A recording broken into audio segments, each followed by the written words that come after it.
নিজেই সেই স্বৰূপটো পালন কৰি দেখাই থৈ গৈছে। চোৱাচোন, মই জগতলৈ আহিছোঁ, এই জগততে বৰ্তি আছোঁ, জগতত বৰ্তি থাকি মই কেনেকুৱা ধৰণৰ কাম কৰি গৈছোঁ। মই কেতিয়াবা কাৰোবাৰ লগত সাৰথি গৈছোঁ, কাৰোবাৰ লগত মই নাচিছোঁ, বাগিছোঁ, হয়নে? কোনোবাই ধান ল'বা নেকি, এনেকৈ ধান আছে নেকি, ধান এনেকৈ বুলি চিঞৰি চিঞৰি পোহাৰি আহিছে। সেই পোহাৰী কাপোৰবিলাক মই ধান লৈ পিনি ধান দি পিনি কি কৰিব, ফল ল'বা নেকি ধান দিয়া বিনিময়ত এনেকৈ বুলি আহিছে। সেই পোহাৰীৰ পৰা মই আকৌ ফল ল'বলৈ বুলি হাতীখন এনেকৈ পাতিছোঁ। যাৰ হাতত অজস্ৰ বস্তু আছে, ধন সম্পত্তিগৰাকী, গোটেই ঐশ্বৰ্যগৰাকী, সেনেকুৱা ঐশ্বৰ্যগৰাকী এনেকুৱা কাম কৰিছেহি, হয়নে? ইয়াতে চাগে পুঁজি বাঞ্ছাটো পূৰা কৰি নাই, পুঁজি বাঞ্ছাটো পুঁজিটো তেখেতে পাছত ওলাবগৈ চাগে, পুঁজিক তেখেতে হেৰি কৰিছেগৈ গৈ পিনি, হয়নে? এনেকুৱা ধৰণৰ কাম কিছুমান তেখেতে ইমান কৃপাৰ সাগৰ হৈ কৃপাবোৰ হৈ তেখেতে দৃষ্টান্ত দেখাই থৈ গৈছে। গতিকে অলপ আগতে মই কৈছিলোঁ, সৰুতকৈ সৰু সম্পত্তি হয় 100 ভাগ, এটা বাগিচাত 100 ভাগ কৰিলে তাৰ আধা ভাগ হয়, তেনেকৈ কোৱাৰ দৰে সদায় তললৈ মূৰ কৰি আছে তেখেতে। তললৈ মূৰ কৰা মানে এইটো নহয় যে তেওঁ সৰু, সদায় ধান মাল মটন থকা ধানটো কি হয়, তললৈ মূৰ কৰি থাকে। তাৰমানে আমি কি বুজি পাওঁ, ইয়াত তাৰমানে চাউল আছে, এই ধানটো যে তললৈ মূৰ কৰি আছে বস্তুটোত, ইয়াত তাৰমানে চাউল আছে। যিটো ওপৰলৈ মূৰ কৰি থাকে কটা ভাত।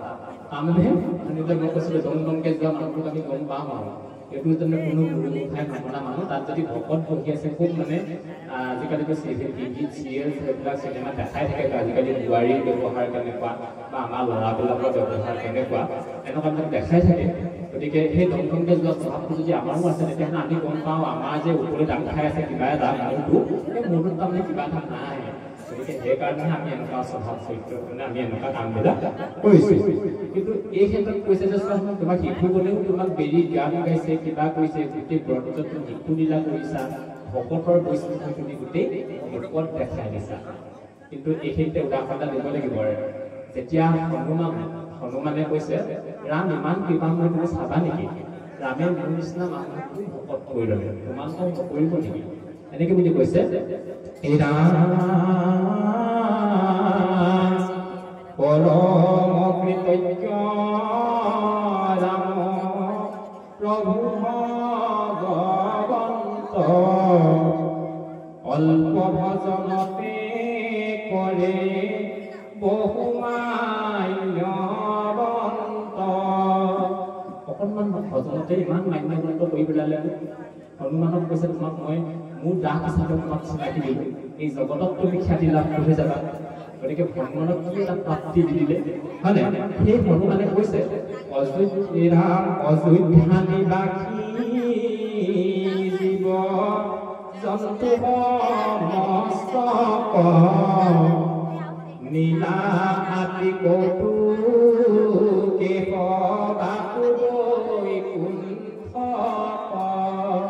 তুমি চবকে তুমি লৈ গ'লা, হয়নে? তুমি ইমান কৃপা কৰিলা, তুমি অকলেও যাবগৈ পাৰিলাহেঁতেন, বৈকুণ্ঠলৈ তোমাৰ যি থকা ঠাই তুমি অকলেও যাবগৈ পাৰিলাহেঁতেন, কিন্তু অযোধ্যাবাসীক তুমি কৃপা কৰি থৈ গ'লা। আকৌ ভগৱানে কৈছে, মোৰ নিচিনা এই মানুহটোক কিন্তু আৰু পৰম কৃপা কৰি থৈ গ'ল, জানেনে কি কাৰণে? এই ৰাম অল্প সেৱাক মাত্ৰ যেন কৰে বহুমান, আপোনাত দৃষ্টান্ত দেখাও প্ৰমাণ। এই যে অলপ সেৱাটো যেতিয়া পুষ্ট হৈছে, তেওঁ যে মানে মোক মানে আমাক কৃপা কৰিলে, মোৰ নিজৰ পৰা এটা উদাহৰণ এটা দি চোৱাচোন মোৰ ক্ষেত্ৰত কি হৈছে। হনুমানে এনেকে বুলি কৈছে, এই ৰাম মহিকে উত্তম জন্ম, আকৃতি সুন্দৰ, বাক্যৰো চাতুৰি নাহি, বুদ্ধিও বিস্তৰ। হনুমানে কৈছে, মোৰ নিচিনা চেহেৰালৈ কোনোবা জন্ম দেখিছা? মুখখন বান্দৰৰ নিচিনা জঁপিয়াই জঁপিয়াই যোৱা, এনেকুৱা জানো জীৱক ভগৱানে কিবা কৰিব লাগে? মোৰ কথা কওঁ, বান্দৰে যেনেকৈ ঠেক ঠেকাই কথা কওঁ, হয়তো তেতিয়াও চাগে হনুমানে তেনেকৈ কিবা এটা কৈছিল। মোৰ কথা কোৱাৰ ধৰণ কৰণো নাই, ইমান চাতুৰ্যতা প্ৰকাশ কৰি মই মানে বহু ভগৱন্তক মই প্ৰাৰ্থনাও কৰিব নাজানো, গতিকে তথাপিও মোৰ ওপৰত ইমান কৃপা কৰিছে। গতিকে মানুহক নকৰিব নেকি, আমাক নকৰিব নেকি? হয়নে মোৰ একোৱেই নাই মোৰ চেহেৰা সুন্দৰ নহয় মোৰ বগাও নহয় ধুনীয়াও নহয় এই কলা মই ইমান কিবা হেৰি নহয় আমি এইবিলাক তেতিয়াহ'লে কি হয় ভগৱন্তৰ ভকতে এই জাতি অজাতি এইবিলাক বিচাৰ নাই কোনোবা কলা কোনোবা বগা কোনোবা ক্ষমতাশালী কোনোবা সম্পদশালী এইবিলাক বাছ বিচাৰ নাই গতিকে হনুমানে দেখাই দিছে মোকে তোমালোকে প্ৰমাণ চোৱাচোন মই কথাও ক'ব নাজানো ভালকে আজি আপোনালোকে অনুভৱ কৰিব চাগে আজি বাকীসকলে যিমান এনেকৈ কথা পায় মইতো নাজানিছিলোঁ এতিয়া কথা ক'ব মই জানো কিবা সংগতি পাইছে কথাবিলাকৰ অনুভৱ এনেকুৱা নিচিনা হৈছে এতিয়া মোৰ গতিকে এনেকুৱা ধৰণৰ কথা যে একো মই ভালকৈ কথাও ক'ব নাজানো তথাপিও তেখেতে মোক আপোন কৰি লৈছেও আমাক নল'ব নেকি সেই বন্ধুসকল সেই বান্ধৱীসকল সেই নৰ সমাজ তোমালোকে যে ভগৱানক ভক্তি কৰাচোন তোমালোককো আপোন কৰি ল'ব কাৰণ আমি যাবগৈ লাগিব আমি যাবগৈ যোৱাৰ বাটটোত কেৱল ভগৱন্তহে সাৰথি হ'ব পাৰিব ভগৱন্তৰ বাদে আমি অন্য ঘটনা কৰি আমি পাৰ কৰিব নোৱাৰোঁ এই সঁচা কথাটো তোমালোকে মানা গতিকে আকৌ কৈছে এই ৰাম নাহিয়ে গুণ আমি বনৰ বানৰ এই ৰাম অনুগ্ৰহ পাত্ৰ ভৈলো তথাপি ৰামৰ এই ৰাম এতেকে ভকতি হৰি দুখৰ কাৰণ ব্যৰ্থে হৰি বিষয়ত আন গুণ গণ মোৰতো বনৰ বান্দৰ আছিল বনৰ বান্দৰ হৈ পিনেও মই সেতু বান্ধি ভগৱানক সহায় কৰিব পাৰিলোঁ তাৰ কৃপা লাভ কৰিলোঁ আমাৰ সেইকাৰণে গুৰু কৃপাহি কেৱল মাধৱ পুৰুষে কৈছে আপোনাৰ মুকং কৰতি বাচালম কংগম লংসদিগিৰি ইয়াত কৃপাতম বন্দে পৰমানন্দ মাধৱম গতিকে তোমালোকৰ যদি তোমাৰ কৃপা লাভ হয় হে প্ৰভু মুখবোধী মানুহজনেও কথা ক'ব পাৰিব যদি তোমাৰ কৃপা হয় লেঙেৰা খুৰা মানুহজনেও পৰ্বত বগাব পাৰিব আৰু তোমালোকৰ কৃপা যদি হয় মই শাস্ত্ৰখনো আমি অনুক্ৰমে আগবাঢ়ি গৈ আমি ৰচনা কৰিব পাৰিম গতিকে এয়া এটা কৃপা হয় সেই তেওঁ মাধৱ পুৰুষে কৈছে মই গুৰু কৃপা অবিহনে গুৰু কৃপাৰ দ্বাৰাহে এইখিনি কৰিছোঁ তেওঁ সেইকাৰণে আজি ইয়াত গুৰু আসন প্ৰতিষ্ঠা হ'ল গুৰু আসন সেৱা হ'ব কাইলৈৰ পৰা গুৰু এখন সেৱা গুৰু সেৱাৰ ফলত তেখেতসকলে কি লাভ কৰিব এতিয়া আমাৰ কিবা এই বিজ্ঞানৰ যুগত আজি এই চাৰিওফালে এতিয়া দেখিবলৈ কিবা ঘৰৰ নিচিনা কিবা এখন বহালে তাতে এতিয়া ৰাতিপুৱা গধূলি সেৱা কৰিব এই বুলি সংকল্প লৈছে পৰিয়ালটোৱে কিনো লাভ হ'ব তেতিয়াহ'লে যদি আমাৰ মনত ভাৱ হৈছে কি লাভ হ'ব মাধৱ পুৰুষে কৈছে ৰাম জ্ঞানদাতা গুৰু বিনে সেৱনাহি আন গুৰু সেৱা বিনে ধৰ্ম নাহিকে প্ৰধান জগত তাৰে গুৰু চৰণ সেৱাই হেন জানে গুৰু সেৱা কৰিবা সদায় ৰাম গুৰু সেৱা কৰি ৰত্ন মাৰ্কতে অৰিখি লক্ষ্মণে গুৰু সেৱা কৰিলা হৰিখি ৰাম গুৰু সেৱা কৰি অন্ত বীৰ হনুমান মই গুৰু সেৱা কৰি আছো অকণমান গুৰু সেৱা কৰে মই জীৱা সত্য পালো অবাসাকে আনি ঘোষা শাস্ত্ৰ নিবন্ধিলো এই গুৰু সেৱা কৰি ইমান মহৎ কাম কৰিলে উদাহৰণ দিছে এই জ্ঞানৰ এটা গুৰু বিনে সেৱ নাহি আন সেৱা তেওঁৰ সেৱাতে আমাৰ আন উপায় নাই গতিকে গুৰু সেৱা বিনে ধৰ্ম নাহিকে প্ৰধান আমি এনেই ভাবি আছো এইবিলাক ধৰ্ম আমুক ধৰ্ম এইবিলাক ধৰ্ম নহয় গতিকে গুৰু সেৱাহে আচল ধৰ্ম জগতক তাৰে গুৰু চৰণ সেৱাই হেনজানি গুৰু সেৱা কৰিবা সদায় এই জগতখনক গুৰু সেৱাইহে কৰণ কৰি আছে কেনেকৈ কৰিছে উদাহৰণ কৰি চোৱাচোন গুৰু সেৱা মাৰ্কণ্ড ঋষিও কৰিছে লক্ষ্মণেও গুৰু সেৱা মানে হৰিক কৰি কৰিছে আনন্দ মনেৰে কৰিছে হনুমানেও ৰামক গুৰু হিচাপে গৈ সেৱা কৰিছে গতিকে মাধৱদেৱে অকণমান আফচোচ কৰি গৈছে ইমান অকণমান সেৱা কৰি আছো কিন্তু গুৰু সেৱা কৰি মই যিবা সত্য পালোঁ, যি তত্ত্ব পালোঁ, তাকে মই শাস্ত্ৰ নিব দিছোঁ।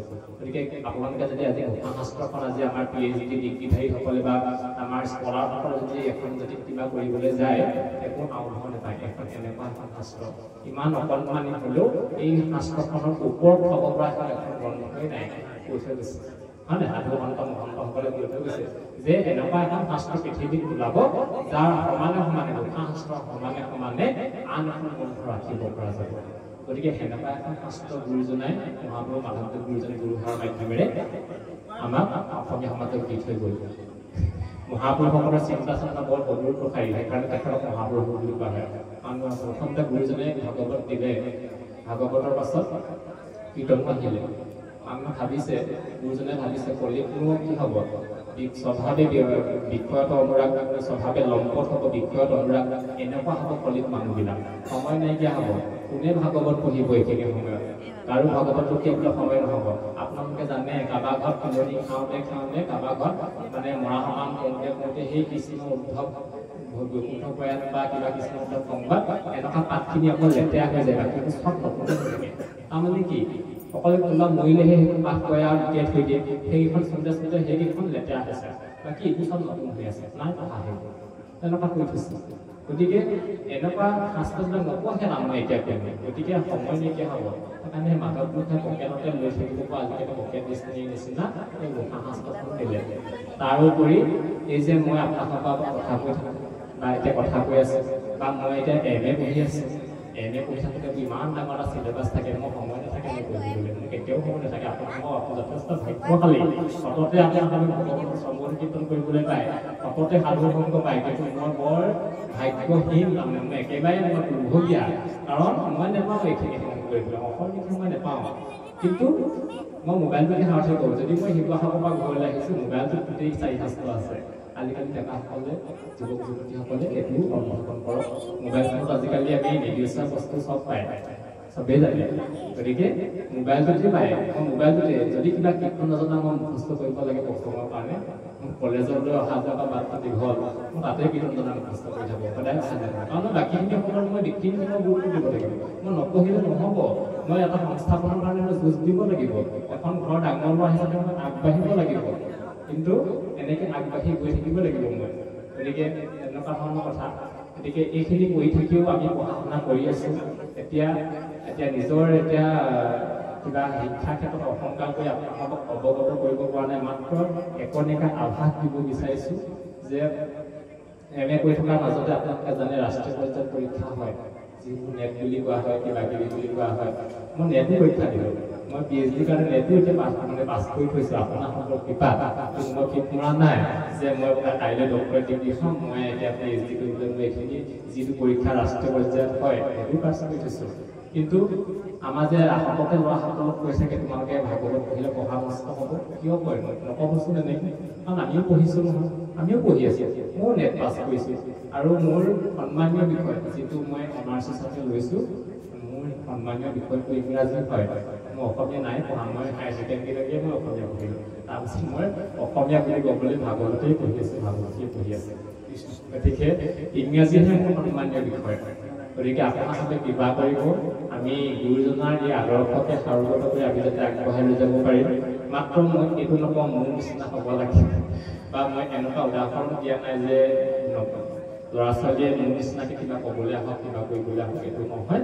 মাত্ৰ মই সাধাৰণ এটা কথা কৈছোঁ যাতে এইবিলাক কৰিও পঢ়া শুনা কৰি থাকিব পাৰিম। আজি মই যেনেকৈ নহ'লেও আপোনালোকৰ কৃপাত MA পঢ়ি আছে, পাছলৈ ভৱিষ্যতে কিজানি মোৰ দুৰৱস্থাই হয়, সেইটোৱে আকৌ এতিয়া ভগৱন্তৰ হাতত, নিজৰ হাতত, নিজৰ কৰ্মৰ হেৰিয়ৰ ক্ষেত্ৰত হ'ব। গতিকে কিমানখিনিলৈকে আগবাঢ়ি আহি আছে আমি। গতিকে আজিকালি বহুত চায়েন্সত পঢ়া ল'ৰা আপোনালোকে দেখিছে, বিভিন্ন ব্যাখ্যা বা সৰু সৰু ল'ৰা আমাৰ বয়স আছে, তেওঁলোকেও পঢ়িছে, চায়েন্সত পঢ়িছে, কিবা কৰিছে, তেওঁলোকৰো শিক্ষাত জটি পৰা নাই, কেতিয়াওতো আগবাঢ়ি নিজকে থমকি ৰ'ব লগা হোৱা নাই, বা এনেকুৱা পথ অৱলম্বন কৰা নাই নহয় যে মই বিদ্যা শিক্ষা অৰ্জন কৰি চাকৰি বাকৰি নাপাওঁ, ভাগৱত চাগৱতে পঢ়ি থাকিম, মোৰ মানে উপাৰ্জনৰ পথটো আহি থাকিব, এনেকুৱাটো ভাবিবনে? হয়নে? গতিকে এনেকুৱা ভাৱনা হৈ নাহক।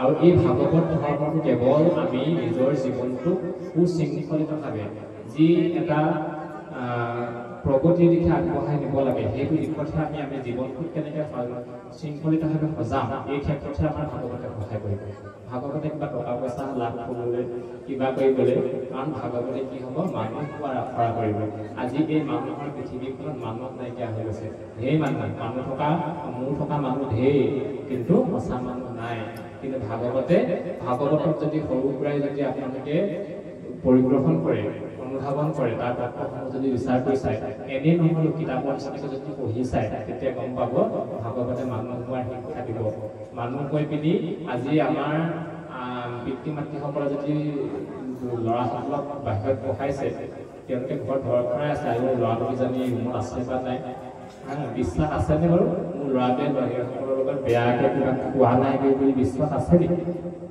কিবা নকৰিবলগীয়া থাকিছে কি কৰি আছে গৈ পিনি কিন্তু সেই বিশ্বাসটো আমি পিতৃ মাতৃৰ মনত আনিব পাৰিব লাগিব যে মা মই তোমাৰ সন্তানক তোমাৰ আশ্ৰয়তে আমি লালিত পালিত হৈছোঁ তোমাৰ আদৰ্শৰে আগবাঢ়িছোঁ আমি তোমাৰ আদৰ্শত আগবাঢ়িয়ে গৈ থাকিম তোমাৰ সন্তানেই হৈ থাকিম মই কেতিয়াও লোকৰ ওপৰত যাওঁ গতিকে তুমি মোক এইখিনি কৃপা কৰা যেনেকৈ মহাত্মা গান্ধীয়ে কৈ থৈ গৈছে অ' মা তুমি বিশ্বাস ৰাখাচোন তোমাৰ পুত্ৰ বেয়া নহয় এই ভাববোৰ কেতিয়া আহিব এই ভাববোৰ ভাগৱত পঢ়ি যেতিয়া কিবা এটা অনুধাৱন কৰিব তেতিয়া আহিব গতিকে সেই উঠি ভাঙি যোৱা আমাক আজি যুৱ প্ৰজন্ম নালাগে আমাৰ যথেষ্ট কাম আছে আমাৰ সমাজত যুৱ প্ৰজন্মৰ যি যুৱ প্ৰজন্মই আমাৰ গোটেই ভাৰতখন ল'বগৈ লাগিব ডাঙৰ নামঘৰটো বনাই আমি যদি একেবাৰে এচেঞ্চত নাম গাই থাকি কৰিবলগীয়া হ'লগৈ পাছত বৰ লাজৰ কথা হ'ব পিতৃ কৈছে ইমান ডাঙৰ নামঘৰ বিয়াকৈ লৈ গ'ল আমি ইমান এচেঞ্চলৈ গুচি গ'লোগৈ এনেকুৱা নিচিনা হ'ব গতিকে আমি সেই ভগৱন্তৰ কৃপাৰ পাত্ৰ হৈ আমি সদায় প্ৰাৰ্থনা কৰোঁ আহক ভগৱন্তে নিশ্চয়কৈ কৃপা কৰিব